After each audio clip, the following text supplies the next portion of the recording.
And for today, personal tip, ang aking personal payo for today, mahirap kumita ng pera, kaya dapat alam din natin kung saan ito gagamitin at ayusin natin ang paggastos. Okay? Yan yung personal payo ko ngayong araw dahil sa to lang, mahirap naman talaga tayo ng pera. No? Meron sa atin dito nagtatrabaho ng more than 9 hours, nag-OT pa para lang kumita tayo ng enough money no, para sa mga pangailangan natin, sa mga pangtulong natin sa ating family. No? So in short, hindi madaling kumita ng pera. Hindi ang pera bumabagsak lang yan habang nakaupo ka. Kumbaga, pinagtatrabahuan mo yan, ginagamitan mo yan ng effort mo, ng pagod mo, ng pawis mo, ng utak mo, na-stress ka pa.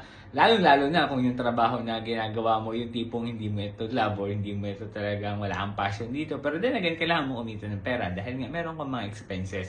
Kaya hanggat maaari, dahil alam natin mahirap kumita ng pera, sana marunong din tayo ng tamang paggastos ng perang kinikita natin. Kumbaga gamitin natin, gastos natin na maayos ito. Huwag naman sobrang lahat na napunta sa expenses natin. Kailangan magtabi din tayo para kahit paano na-treat natin yung sarili natin, nakapag-save tayo, nakatulong din tayo sa family natin. Kaya mahirap kumita ng pera, kaya dapat alam mo kung paano gamitin yung perang kinita mo. Okay, yan lang yung personal payo ko ngayong araw. Kung nagustuhan mo, baka pwede pa-like in share ng video na to. Pwede mo rin pala ako like and follow sa FB page. Pwede mo ako i-follow sa TikTok. At pwede ka rin pala mag-subscribe sa YouTube account ko na for today. Yun lamang. Salamat.